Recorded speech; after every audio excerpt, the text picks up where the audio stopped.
Assalamualaikum warahmatullahi wabarakatuh. Sebelumnya perkenalkan, nama saya Marcel Kusumaruti dengan NIM 2124101002025 dari kelas Sistem Basis Data D.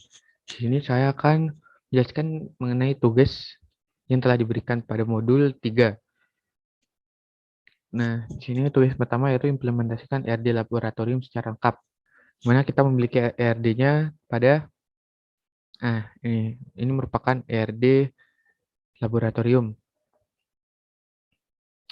Di mana yang pertama kita dapat lihat terdapat entity jenis barang dengan jenis barang ID sebagai primary key, nama jenis dengan sifat unik dan entity keterangan.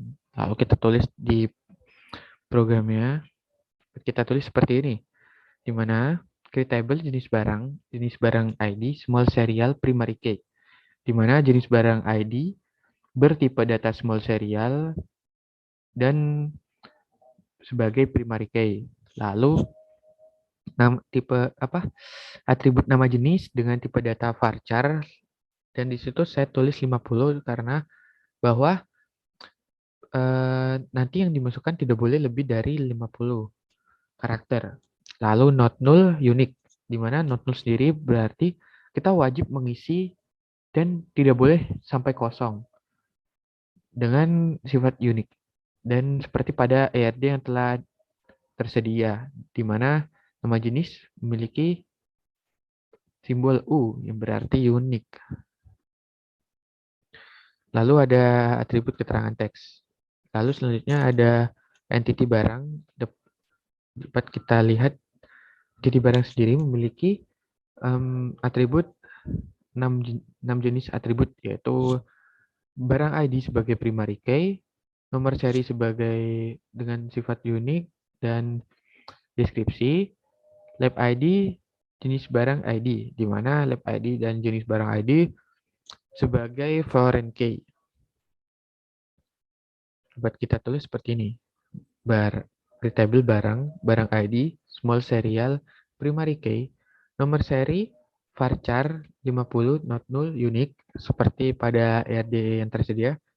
Lalu deskripsi teks dengan deskripsi dengan tipe data teksnya.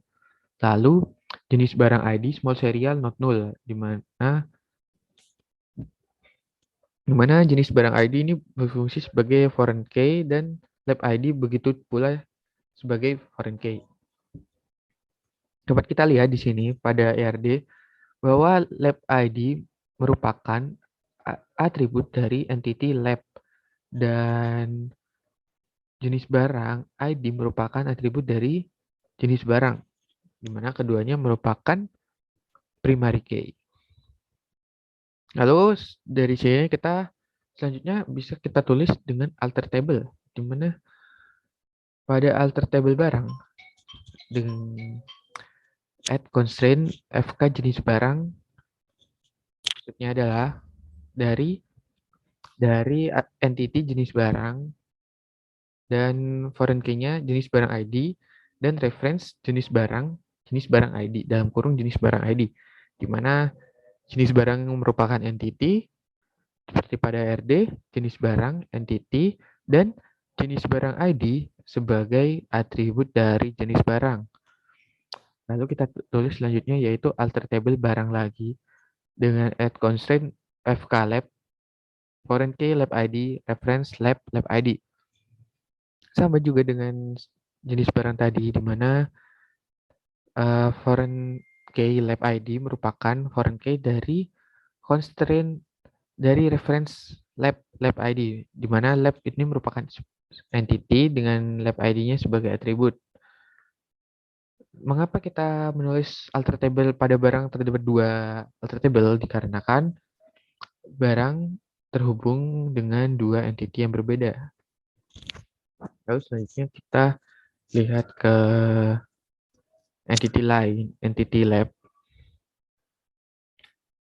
Pada entity lab dapat kita lihat terdapat 3 atribut, yaitu lab ID sebagai primary key dan nama serta deskripsi, di mana kita memasukkannya seperti ini. Lab ID small serial primary key. Nama lab varchar 50 not null deskripsi teks sesuai dengan pada RD. Lalu selanjutnya ada entity kepala lab dengan 5 buah atribut, yaitu tanggal mulai, tanggal selesai, status, lab ID, dosen ID. Coba kita tulis dengan seperti ini. Tanggal mulai date not null, di mana tanggal mulai memiliki tipe data date dengan not null, di mana date memiliki 4 digit untuk tahun, 2 digit untuk bulan, dan 2 digit untuk tanggal dengan not null. Jadi tanggal mulai ini wajib diisi. Lalu selanjutnya ada tanggal selesai dengan tipe data date juga. Lalu ada lab ID small serial not null, dosen ID small serial not null, serta status dengan tipe data char. Di sini lab ID dan dosen ID merupakan foreign key di kepala lab, yaitu lab ID dari entity lab dan dosen ID dari entity dosen. Lalu selanjutnya ada entity dosen.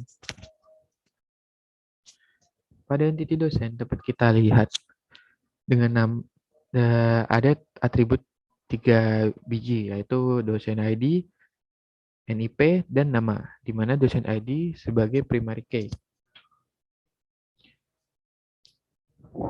Kita tulis seperti ini, dosen ID small serial primary key, nama dosen varchar 50 not null, NIP varchar 20 not null unique, di mana dosen ID sebagai primary key, nama dosen tipe data varchar, dan NIP dengan tipe data varchar. Dan di sini saya tulis 20 yang berarti tidak boleh melebihi, tidak bisa dan tidak boleh melebihi 20 karakter dengan not null unique. Lalu selanjutnya ada entity aslab. Pada entity aslab ini terdapat 5 buah atribut, yaitu NIM, nama, no HP, aslab ID, lab ID, di mana aslab ID sebagai primary key. Dapat kita tulis seperti ini, aslab ID small serial primary key. Maaf, nama aslab tipe data varchar 50 not null, NIM varchar 20 not null unique, no HP varchar 20 not null unique, di mana NIM dan no HP ini memiliki sifat unik. Dan ada lab ID small serial not null yang sebagai foreign key. Lalu ada create table pengembalian, di mana berarti ada entity pengembalian. Nah, di sini dapat kita lihat pada entity pengembalian terdapat 3 buah atribut, yaitu pengembalian ID sebagai primary key, aslab ID, dan tanggal pengembalian, di mana aslab ID sebagai foreign key. Di sini dapat kita tulis pengembalian ID small serial primary key, tanggal pengembalian date not null, aslab ID small serial not null. Yang berarti pada tabel ini aslab ID berperan sebagai foreign key, tanggal pengembalian dengan tipe data date, dan pengembalian ID sebagai primary key. Lalu ada entity item peminjaman. Di sini dapat kita lihat bahwa item peminjaman memiliki 6 atribut, di mana pertama ada kondisi barang saat keluar, lalu kondisi barang saat kembali, nomor seri, peminjaman ID, barang ID, pembelian ID. Namun nomor seri menurut saya bukan sebagai primary key, dikarenakan pada entity barang nomor seri itu bersifat unik, bukan sebagai primary key. Nah, dari item peminjaman dapat kita tulis tabelnya seperti ini. Kondisi barang saat keluar teks not null, kondisi barang saat kembali teks, peminjaman ID small serial not null, barang ID small serial not null, pengembalian ID small serial not null, di mana pada item peminjaman terdapat 3 foreign key, yaitu peminjaman ID, barang ID, dan pengembalian ID. Lalu selanjutnya ada entity peminjaman. Nah, pada ERD ini dapat kita lihat ada 6 atribut, yaitu tanggal pengajuan, tanggal persetujuan, tanggal keluar barang, peminjaman ID, kegiatan-kegiatan ID, SLAB ID. Di mana peminjaman ID sebagai primary key. Dapat kita tulis pada tabel yaitu seperti ini. Peminjaman ID, small serial, primary key, tanggal pengajuan date, not null, tanggal persetujuan date, tanggal keluar barang date, kegiatan ID small serial not null, SLAB ID small serial not null. Di sini terdapat dua foreign key yaitu kegiatan ID dan SLAB ID. Lalu ada entity selanjutnya yaitu kegiatan, di mana pada entity kegiatan terdapat atribut 6 biji juga yaitu kegiatan ID sebagai primary key, lalu ada nama kegiatan, keterangan, tanggal mulai, tanggal selesai, dan UKM ID. Di mana UKM ID sebagai foreign key. Dapat kita tulis pada tabel yaitu kegiatan ID, small serial, primary key, nama kegiatan, varchar 50, not null, unique, tanggal mulai, date not null, tanggal selesai, date not null, keterangan teks, UKM ID, small serial, not null, di mana UKM ID sebagai foreign key dan kegiatan ID sebagai primary key. Di sini atribut nama kegiatan bersifat unik. Lalu ada entity UKM. Pada entity UKM terdapat tiga atribut yaitu UKM ID sebagai primary key, nama UKM dan keterangan. Dapat kita tulis pada tabel yaitu seperti ini.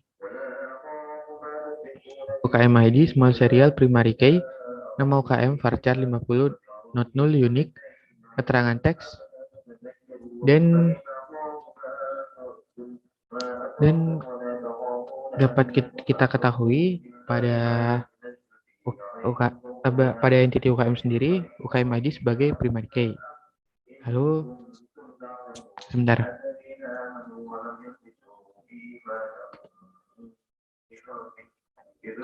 Lalu ada keterangan foreign key pada tabel ERD. Sebentar.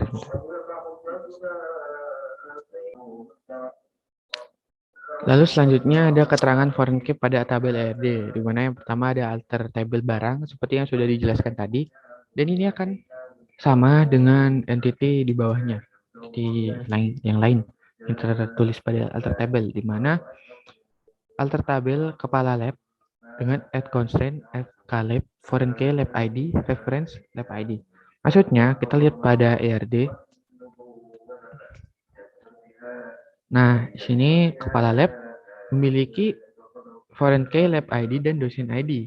Jadi kepala lab di sini tertulis add constraint fklab, di mana foreign key lab maksudnya dan foreign key lab ID.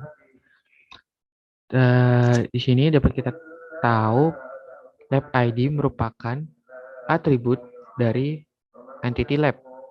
Jadi dapat kita tulis foreign key-nya yaitu lab ID, reference, lab ID, sama seperti pada barang tadi. Lalu selanjutnya ada alter table kepala lab, add constraint, FK dosen, foreign key, dosen ID, reference, dosen ID. Maaf, mengapa demikian? Karena kepala lab memiliki dua foreign key di entity yang berbeda. Maka kita tulis juga alter table pada foreign key dosen ID dengan entity dosen. Lalu kita tulis alter table kepala lab add primary key lab ID dosen ID. Mengapa terdapat demikian? Dikarenakan pada entity kepala lab tidak memiliki primary key, sehingga lab ID dan dosen ID berperan sebagai primary key-nya. Mengapa demikian? Karena lab ID juga merupakan primary key dari entity lab dan dosen ID juga merupakan primary key dari entity dosen. Jadi dapat kita tulis primary key-nya yaitu lab ID dan dosen ID. Lalu ada alter table aslab dengan add constraint fk lab, foreign key lab dengan foreign key lab ID, reference lab ID. Kita lihat pada ERD-nya. Pada ERD-nya kita lihat lab ID. Nah, di sini jadi kita tahu bahwa lab ID ini juga merupakan atribut pada lab dan foreign key di aslab. Selanjutnya ada alter table pengembalian dengan add constraint fk aslab, foreign key aslab ID, reference aslab ID. Nah,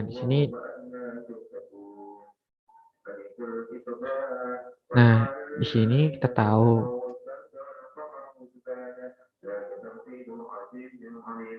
pada pengembalian terdapat foreign key aslab ID, sehingga dapat kita ketahui bahwa foreign key-nya yaitu aslab ID yang merupakan atribut dari entity aslab. Sehingga ditulislah demikian. Lalu ada alter table item peminjaman dengan add constraint fk peminjaman.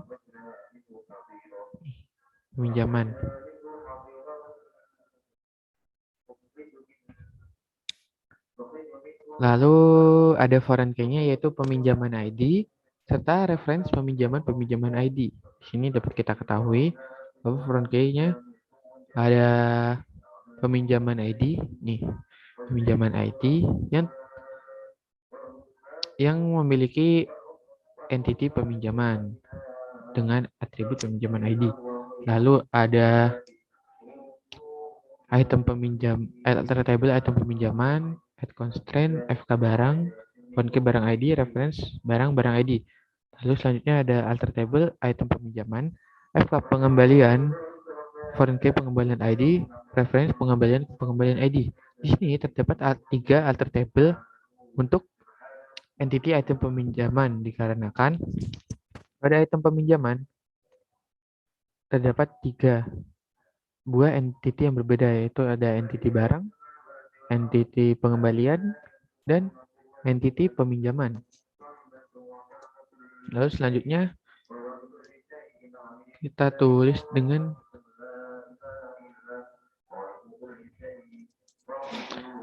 pada alter table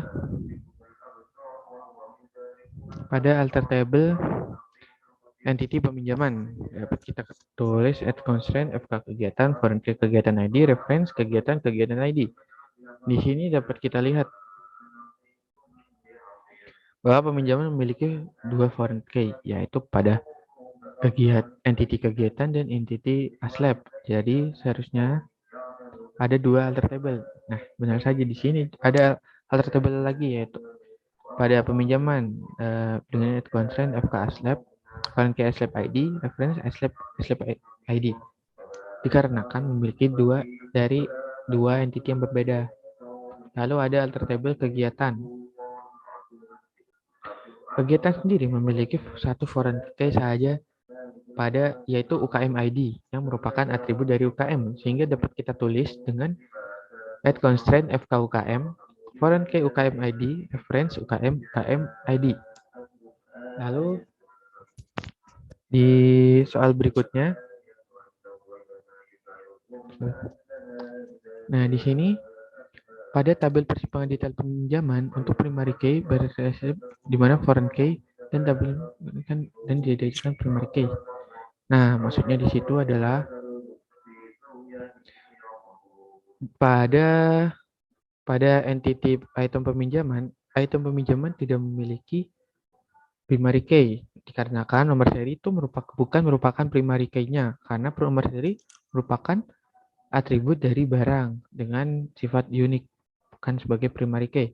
Lalu maka dari itu kita membuat alter table item peminjaman add primary key barang ID peminjaman ID. Mengapa demikian? Karena barang ID dan pengembalian ID merupakan merupakan apa primary key dari masing-masing entitinya. Nah, lalu kita lanjut ke dalam di sini jangan lupa untuk memasukkan datanya dengan cara mengeblok. Lalu kita bisa memilih menu ini atau dengan menekan F5. Nah, di sini terjadi error dikarenakan pada alter table peminjaman telah dimasukkan, di mana telah already exist. Ya, ini di atas juga jangan lupa dimasukin. Ini fungsi tanda ini untuk agar kita bisa langsung memblok semuanya.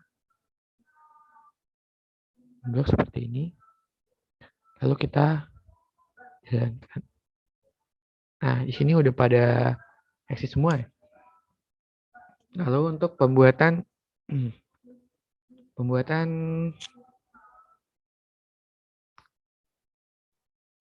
insert into ini digunakan untuk mengisi tabel yang sudah jadi. Misalnya kita menggunakan entity jenis barang.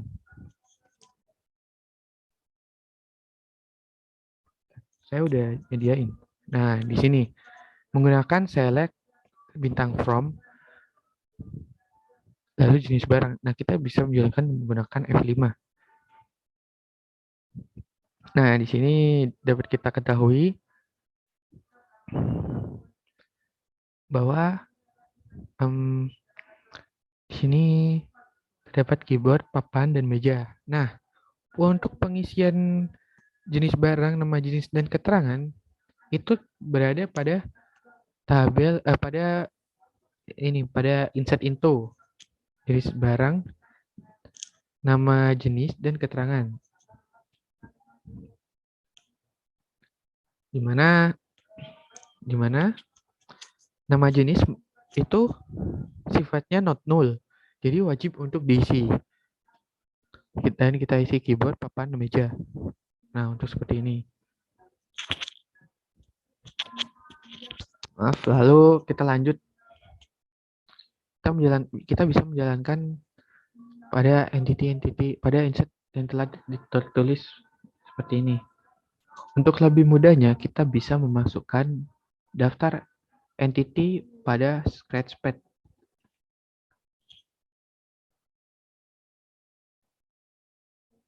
Seperti ini.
Nah, dari sini kita telah menulis daftar entitinya, yaitu dari jenis barang, lab, kepala lab, dosen, aslab, pengembalian, item peminjaman, kegiatan, dan UKM.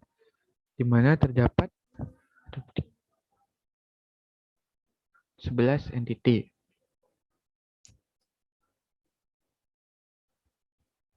Nah, dari sini kita bisa memasukkannya dengan agar lebih mudah untuk memasukkan ke dalam insert into.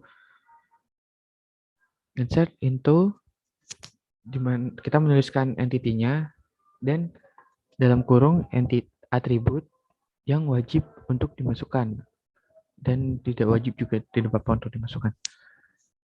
Misal di sini ada value, keyboard, papan, meja, lalu ada insert into lab dengan nama lab yang di sini dapat kita ketahui pada entity lab, nama lab bersifat wajib untuk dimasukkan.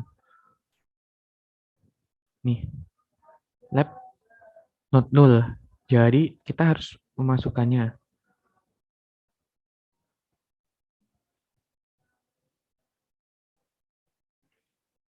Nah, nama lab dan deskripsi. Deskripsi itu tidak wajib untuk dimasukkan, tapi kita isi agar lebih mudah untuk pembacaan datanya. Dapat kita tulis dengan seperti ini. Select from lab.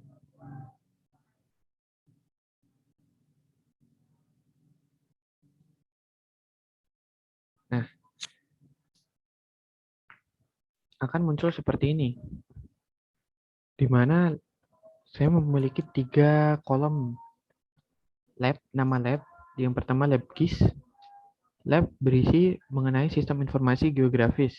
Lalu ada lab bio, lab berisi biota komputer. Lalu ada lab pemro, lab berisi mengenai pemrograman. Nah, ketiga nama lab yang telah muncul pada output ini merupakan sama dengan value yang telah kita tulis tadi, seperti yang ada pada layar. Lalu selanjutnya ada barang. Dengan dapat kita ketahui pada barang, nomor seri wajib untuk kita tulis, dan jenis barang ID juga wajib untuk kita tulis, sehingga nanti akan dihasilkan seperti ini. Tulis nomor serinya dan barang ID-nya. Kita run. Ini. Jadi, mengapa pada deskripsi tertuliskan null? Dikarenakan kita tidak mengisi kolom deskripsi yang telah disediakan. Karena memang deskripsi ini bukan wajib untuk diisi ya. Lalu dapat kita lihat merupakan output dari entity barang. Lalu setelah entity barang, ada entity dosen. Nah, dapat kita ketahui pada dosen ini, yang wajib yaitu NIP-nya dan nama dosen, sehingga nanti kita akan menuliskannya dengan NIP 2003, nama dosen Bapak AB, dan NIP 2009 dengan Bapak Du, dan 2023 dengan Bapak Ul. Lalu, nah, di sini pada entity kepala lab, saya membaginya menjadi 2, yaitu dikarenakan pada entity kepala lab yang wajib ditulis merupakan tanggal mulai, dan tanggal selesai ini bisa diisi bisa tidak. Jadi jika kita run akan seperti ini.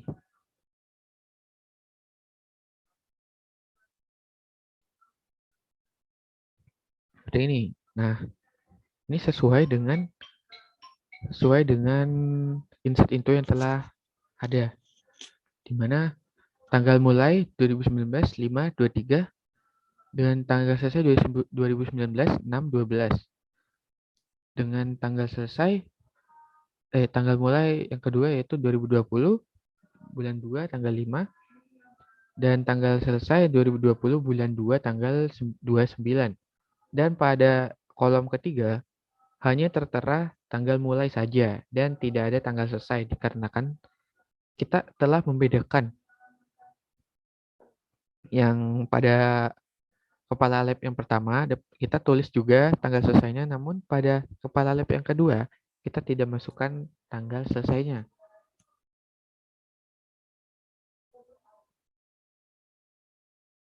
Lalu setelah entity kepala lab, terdapat entity aslab dengan yang wajib diisi yaitu nama aslab, NIM, dan nomor HP. Kita bisa mengetahuinya dari tabel yang telah kita buat tadi. Mana pada aslab, nama aslab not null, NIM itu not null juga, dan nomor HP itu not null. Sehingga ketiganya wajib kita tulis.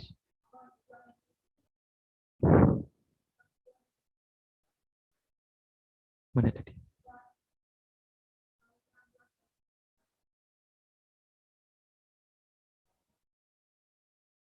Nah, ini. Jadi yang pertama ada nama Marcel, nama Aslep Marcel dengan NIM 2025, nomor HP sekian.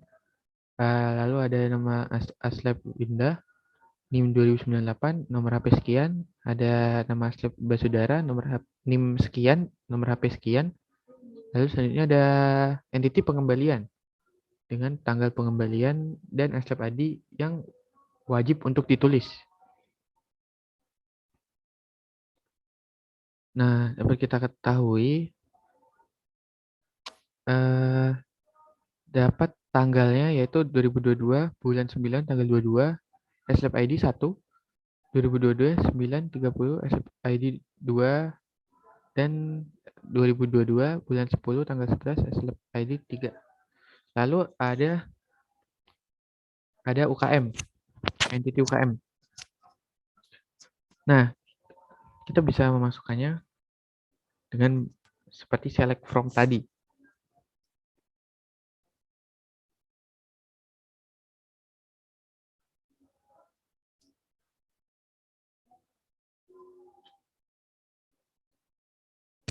Lalu kita blok, lalu kita run.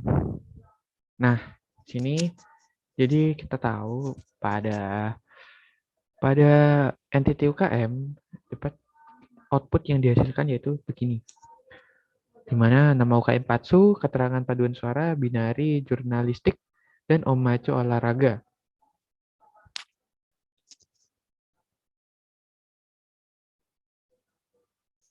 Lalu ada entity lain yaitu kegiatan. Di entity kegiatan yang wajib dituliskan yaitu nama kegiatan, tanggal mulai, tanggal selesai, dan UKM ID. Jadi terdapat nama kegiatan di sini tertera webinar Pemro 2022 bulan 2 tanggal 10 sebagai tanggal mulai dan tanggal selesai sebagai 2022 02 tanggal 20 dan UKM ID 1. Lalu ada perlombaan friendship pada tahun 2022 bulan 3 tanggal 11 sebagai tanggal mulainya, atribut tanggal mulai, dan tanggal selesai tanggal 2022 bulan 4 tanggal 5 dengan UKM ID 2. Lalu ada nama kegiatan sosialisasi masker dengan tanggal mulai 2022 bulan 4 tanggal 12 dan tanggal selesai 2022 bulan 4 tanggal 15 dengan UKM ID 3. Terus selanjutnya ada peminjaman dengan tanggal pengajuan, tanggal persetujuan sebagai atribut yang wajib diisi.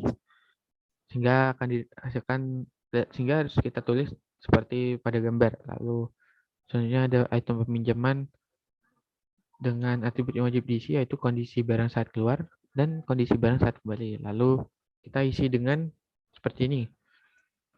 Aman, aman, aman rusak sedikit, aman rusak banyak. Misalnya seperti itu. Lalu untuk soal selanjutnya, yaitu implementasikan RD rental mobil yang ada di materi modul 5. Lalu sebentar.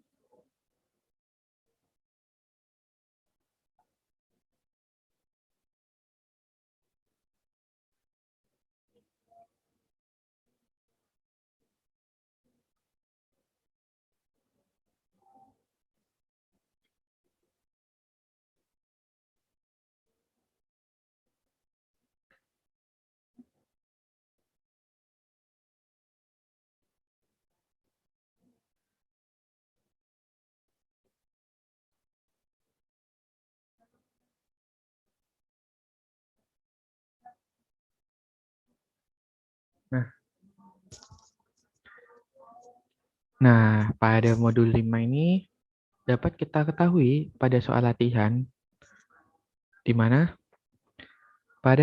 terdapat 6 atribut 6 entity, yaitu entity pabrikan, entity tipe, entity mobil, entity penyewaan, entity supir, dan entity peminjam. Lalu dapat kita masukkan seperti ini. Bentar. Agar lebih mudah.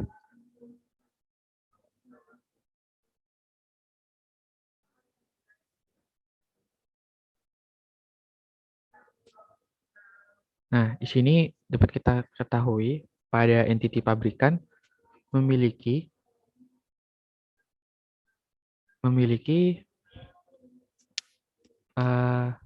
ID pabrikan sebagai primary key dan nama pabrikan sebagai atribut selanjutnya. Maaf. Nah, dapat kita tulis pada query editor yaitu ID pabrikan, small serial primary key, nama pabrikan dengan varchar 100 dan not null seperti pada soal. Lalu selanjutnya ada entity type dengan memiliki 4 atribut. Nah, di sini dapat kita ketahui pada tipe ID tipe sebagai primary key dan nama tipe data varchar 100 dan not null seperti pada soal. Lalu ada keterangan dengan null, jadi kita masukkan teks dan kita boleh mengisi, boleh tidak. Lalu ada ID pabrikan sebagai foreign key-nya. ID pabrikan merupakan foreign key pada entity tipe. Lalu selanjutnya ada entity sopir. Sebentar. Nah, entity sopir.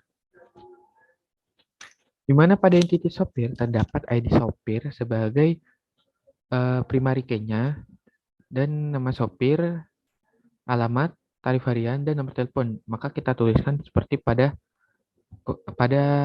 tabel pengerjaan di samping, yaitu ID sopir, small serial primary key, nama sopir, varchar 100 not null, alamat sopir varchar 100 not null, tarif harian big in not null, nomor telepon sopir varchar 20 not null sesuai dengan pada soal, yaitu ada 100 dan 20.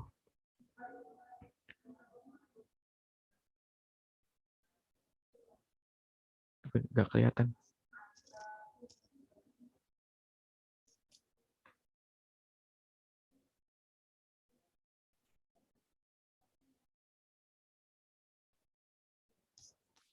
Selanjutnya ada entity peminjaman, di mana pada entity peminjaman terdapat 4 entity, yaitu ID peminjam, nama peminjam, alamat, dan nomor telepon. Maka kita menulisnya seperti ini.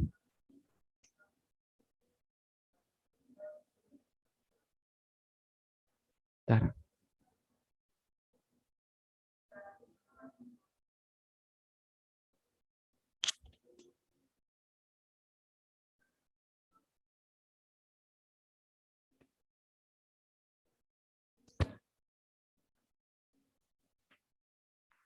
Oke, saya lanjut tadi, sehingga pada entity peminjam yang terdapat pada sisi ini dapat kita tulis menjadi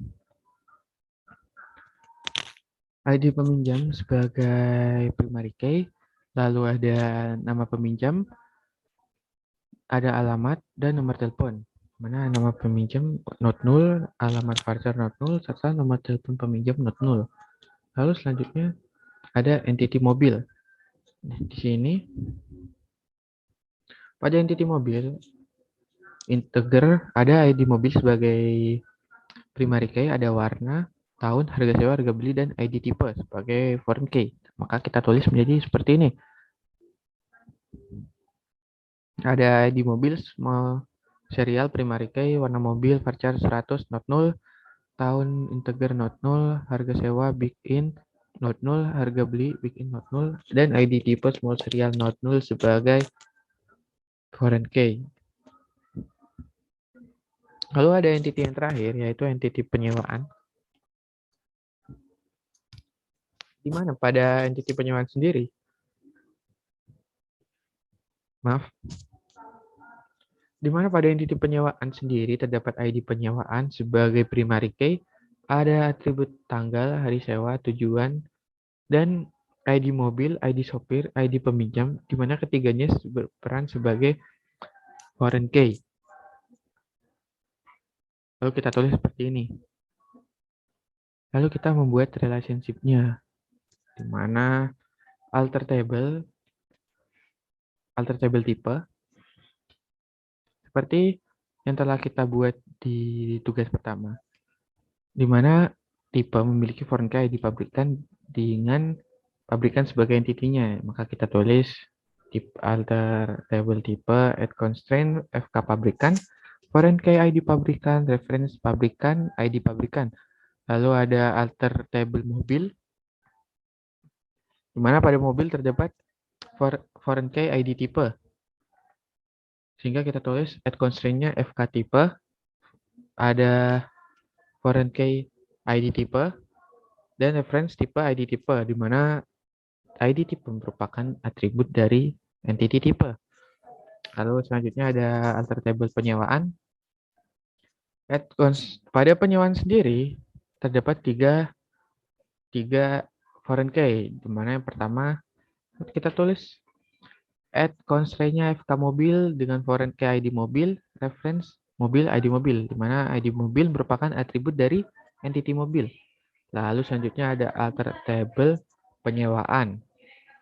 Add constraint FK sopir, foreign key ID sopir, reference sopir, ID sopir, di mana pada atribut ID sopir merupakan atribut dari entity sopir. Lalu yang terakhir ada alter table penyewaan, add constraint FK peminjaman, foreign key ID peminjam, reference peminjam, ID peminjam, di mana ID peminjam ini merupakan atribut dari entity peminjam. Lalu kita lanjut ke soal.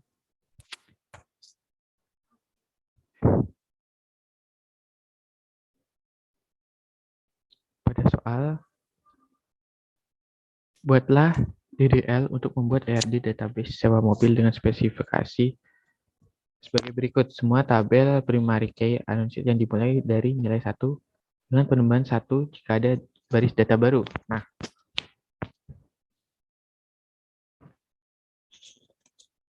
Nah, dari situ kita bisa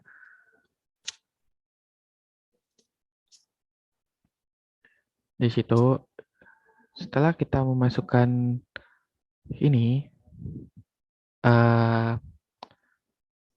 isi tabelnya, isi output dari tabel-tabel di atas dengan memasukkan insert into value dan segala, dan nanti akan dijelaskan di soal selanjutnya. Nah, kita lihat di soal yang lain, soal kedua, yaitu kolom yang 0 berarti nilainya boleh kosong, sedangkan kolom yang not 0 berarti nilainya tidak boleh kosong.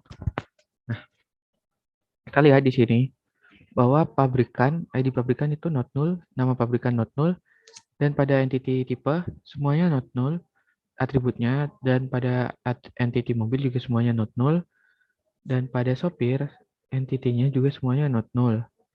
Pada entity penyewaan atributnya semuanya tidak, ternyata ada yang 0 pada atribut ID sopir. Lalu pada peminjaman semuanya bisikan not 0. Nah, sekarang kita coba masukkan ke pabrikan. Misal kita masukkan ke entity pabrikan.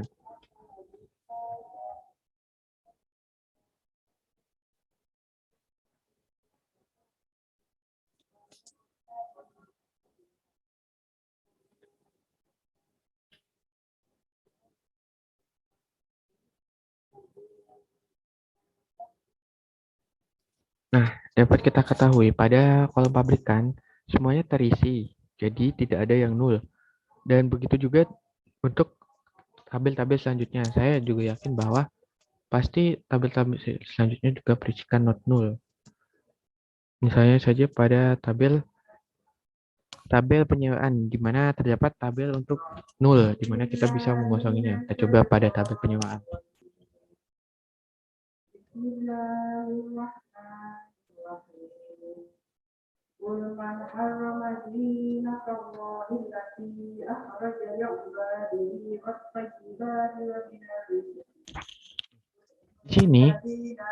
Di sini untuk ID sopir bisikan 0, namun di sini tetap saya isi karena kenapa?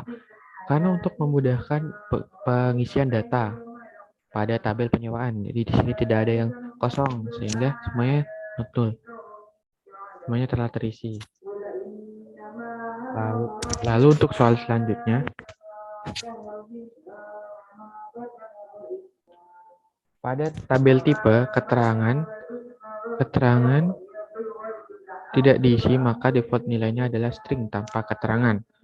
Maksudnya adalah kita masuk ke tabel pengejaan pada query-nya, lalu kita buka. Nah, ini di situ kita telah isi alter table tipe, alter kolom keterangan set default tanpa keterangan. Maksudnya adalah walaupun kita mengisi tanpa keterangan, nanti pada kolom keterangan pun akan terisi tanpa keterangan. Kita masukkan dulu.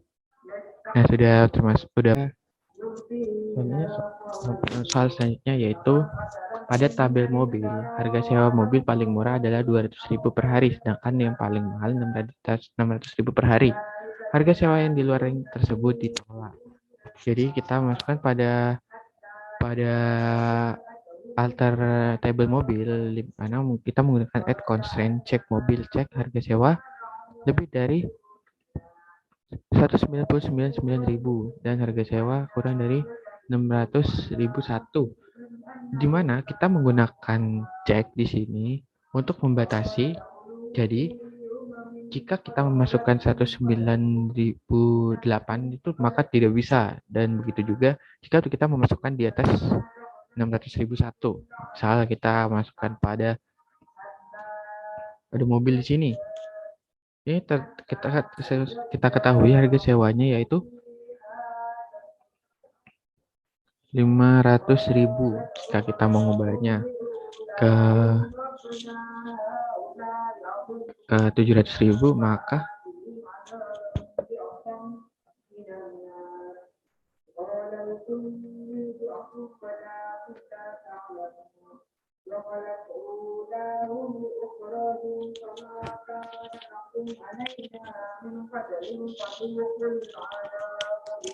tidak bisa, karena di sini tidak dapat tertulis 700.000-nya, tetap terisi 500.000 dikarenakan 700.000 melebihi batas harga sewa. Lalu kita kembalikan ke 500.000.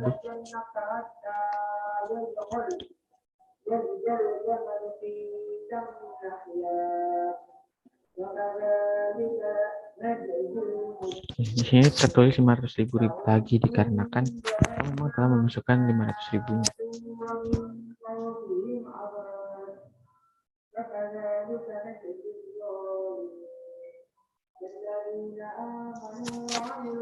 Oh ya, untuk alter mobil tadi belum diinsert ya? Oh udah, kita udah. Jadi memang seperti itu. Lalu soal selanjutnya yaitu tanggal sewa menggunakan nilai default tanggal sistem. Nah, berarti pada alter table tipe pada alter table penyewaan, di mana add constraint cek mobil cek hari sewa 0. Hari sewa maksudnya adalah kita harus memasang hari dari tanggal 1 sampai 5, tidak boleh melebihi di bawah 0 dan di atas 6. Lalu kita masukkan. Nah, sudah dimasukkan. Lalu soal selanjutnya, lama penyewaan minimal 1 hari dan maksimal 5 hari. Nah, itu merupakan jawaban dari soal yang ini.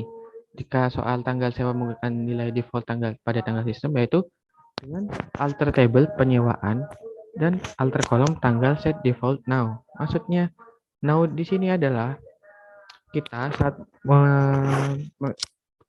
menginput data, nanti outputnya akan sesuai dengan tanggal yang sekarang. Dan kita telah men-set default tentang tabel penyalaan dan tanggal sekarang ini. Nah, ini berhasil dimasukkan. Terus soal terakhir yaitu isilah masing-masing tabel dengan data minimal 3, kemudian menggunakan query builder. Lalu yang pertama, nama-nama customer serta pada tanggal berapa saja customer tersebut menyewa mobil.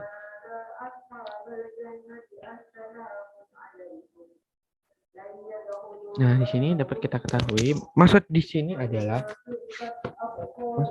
adalah pada soal ini tidak terjadi pada satu entity saja, sehingga nanti akan dilakukan penggabungan seperti nama customer. Yang ditanya adalah nama customer dan pada tanggal berapa saja orang tersebut menyewa mobil. Nah, di sini customer dapat kita ketahui nama peminjam atau nama pinjam merupakan atribut dari entity peminjam. Entity peminjam di sini merupakan entity peminjam dan tanggal merupakan entity penyewaan. Nah, di sini merupakan entity penyewaan. Untuk menggabungkannya, kita menuliskan dengan peminjam A dan A join penyewaan B, lalu menggunakan using ID peminjam. Mengapa menggunakan ID peminjam? Karena ID peminjam merupakan foreign key yang terletak pada penyewaan, dan ID peminjam merupakan primary key pada entity peminjam. Lalu kita jalankan. Di sini dapat kita ketahui, cuma 2 orang.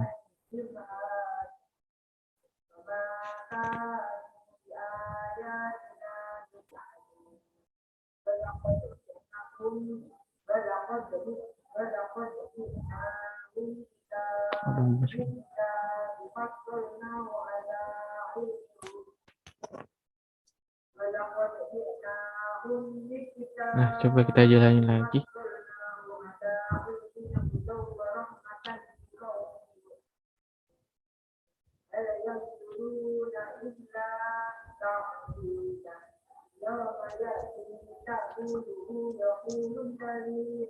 Ini.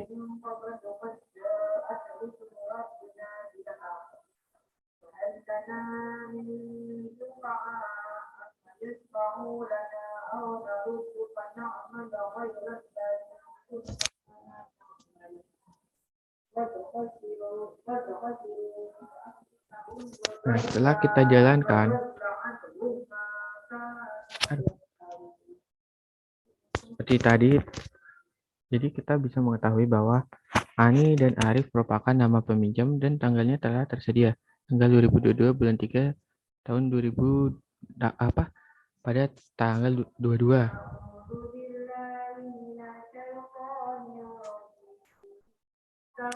Nama customer serta tipe mobil yang pernah disewa.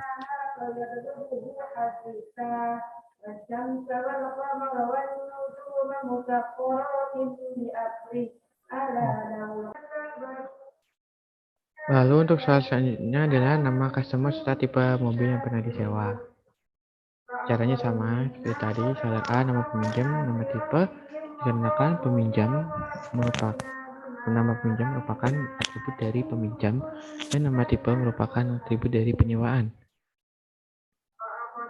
Lalu kita menggunakan using ID peminjam, lalu join mobil, C using ID mobil, join tipe D using tipe ID tipe.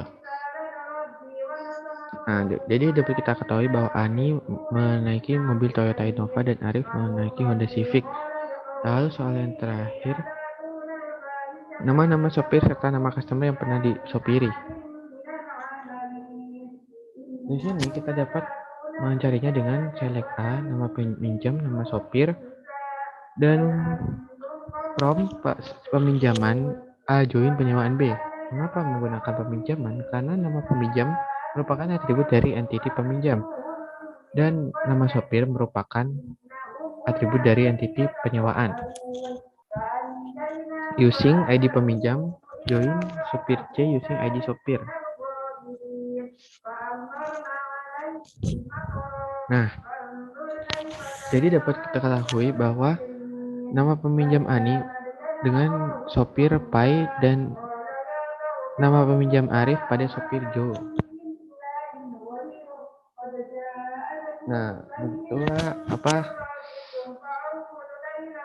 penyelesaian tugas dari saya. Kurang lebihnya mohon maaf dan assalamualaikum warahmatullahi wabarakatuh.